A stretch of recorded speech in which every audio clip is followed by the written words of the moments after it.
видите, работает техника. Это не просто так. Проходит ликвидация последствий ночного обстрела города. Сейчас как раз в центре подошла к месту, в котором вчера был прилет. Здесь ликвидация последствий. Слышите сигнал воздушной тревоги?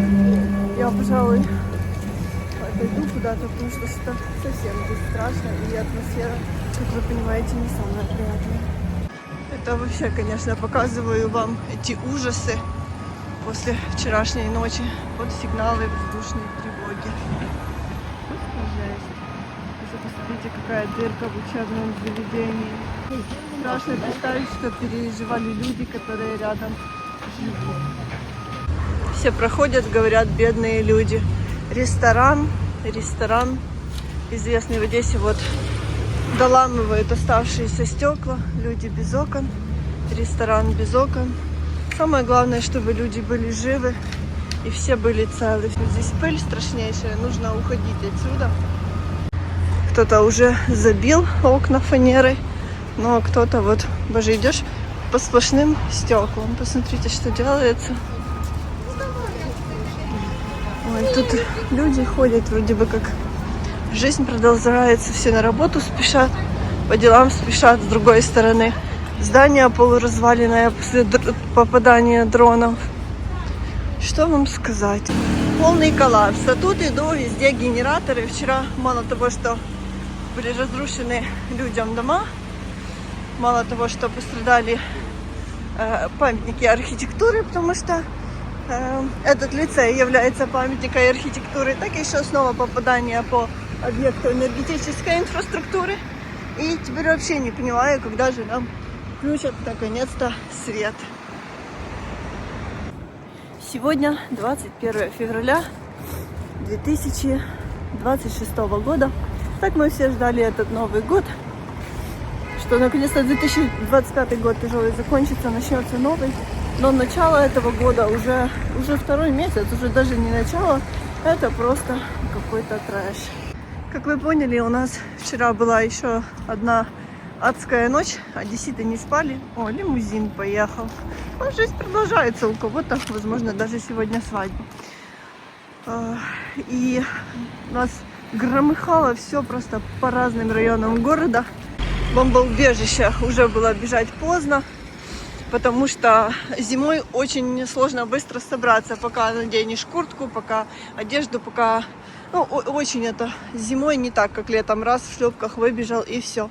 Поэтому пришлось сидеть в коридоре, в ванной, сжавшись и просто в ужасе ждать, когда это закончится. Еще при этом всем нет света, и ты просто с фонариком в темноте приоткрываешь дверь и думаешь, сидишь в напряжении в любой момент, что может, если что-то, ты успеешь выбежать из квартиры. И знаете, когда вот начинается обстрелы города, всегда же спрашиваешь, как твои друзья, как твои близкие, родные, знакомые, начинаются вот эти ночные переписки.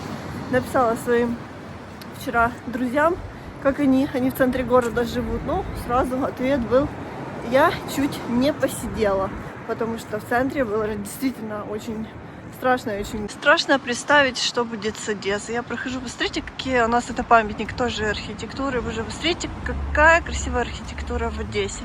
И как хочется, чтобы это все сохранилось для будущих поколений. Но с такой жизнью, не знаю даже, что вам сказать. Вон у людей в центре окна заклеены крест-накрест. У меня тоже, кстати, так и заклеены окна. Но я как вижу разрушения.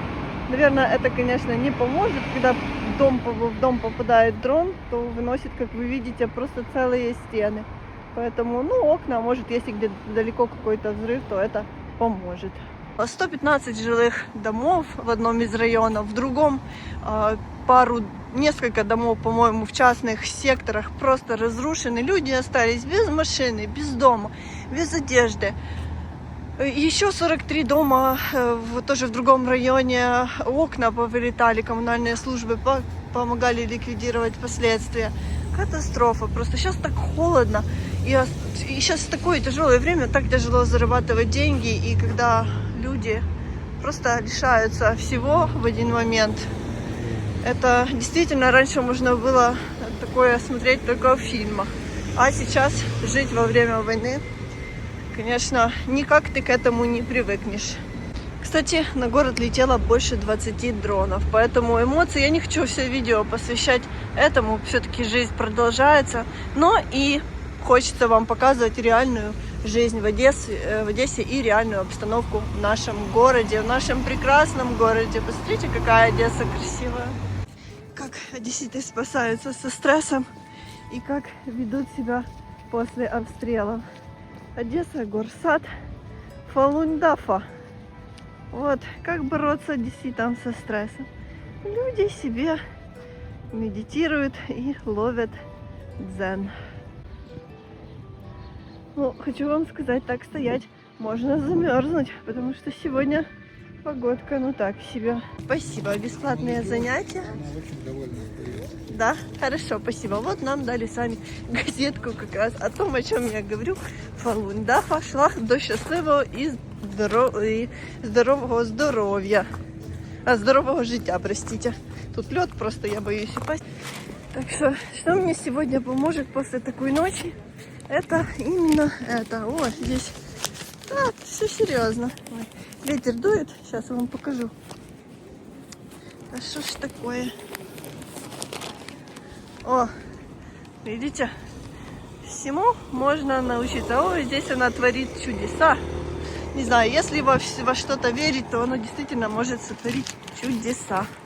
Смотрите, какого цвета поршик. Вот такие машины, я считаю, должны быть в ярком цвете. Тогда они вот приобретают какую-то такую изюминку.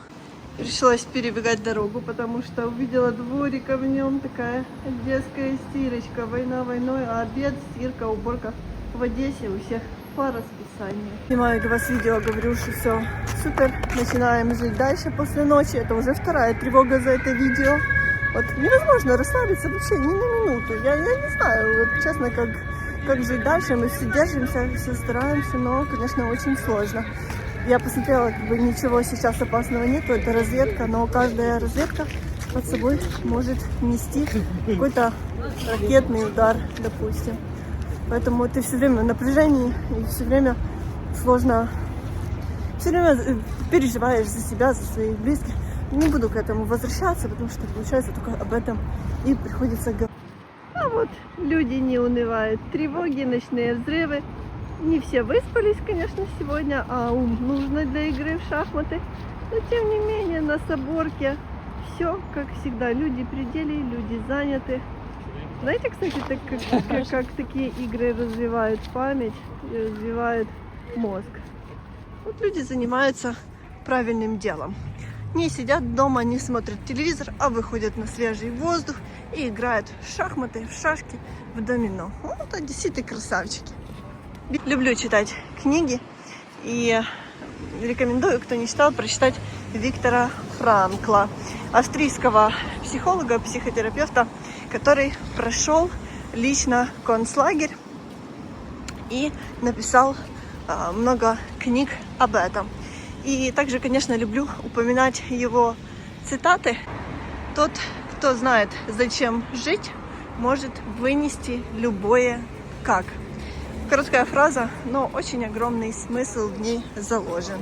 Сейчас вот смотрю на людей, и если бы не знать, что у нас творилось ночью, какие ужасы мы все переживали, какие последствия обстрелов у нас сегодня в городе, то, знаете, смотря на лица людей, некоторые даже улыбаются, молодежь веселится, слышен смех. То есть это говорит о том, что жизнь продолжается. Сегодня суббота, и одесситы решили не сидеть дома. Подходим к Дерибасовской, и я, честно, удивлена. На Дерибасовской, несмотря на такой собачий холод, который сейчас на улице, достаточно много людей. И самое главное, к счастью, здесь есть свет и не гудят эти наши генераторы. Ой, записать бы, о чем говорят одесситы. Конечно, живем мы в таких реалиях. Вот для меня люди проходят, я не хотя слышу, о чем говорят. И все говорят только о вчерашней ночи, о том, как жить дальше. У кого есть свет, у кого нету. Да. Могли ли бы мы когда-то представить, что такой будет наша жизнь? А вот уже и свет отключили. Ну что, наши дорогие зрители, мы с Леонидом Утесовым передаем вам привет из Одессы. Спасибо вам большое за всю вашу поддержку. Всем одесситам сегодня тихого дня и тихой ночи. Всем украинцам тихого дня и тихой ночи. А зрителям наших из разных стран всего вам самого наилучшего. Спасибо, что вы у нас есть. Спасибо, что вы нам что вы нас так морально поддерживаете. До встречи в следующем видео из Одессы. Леонид Утесов тоже смотрит на войну. И так больно ему видеть, как дроны атакуют нас и разбивают его прекрасный город. К сожалению. Но верим в лучшее. До встречи. Пока-пока.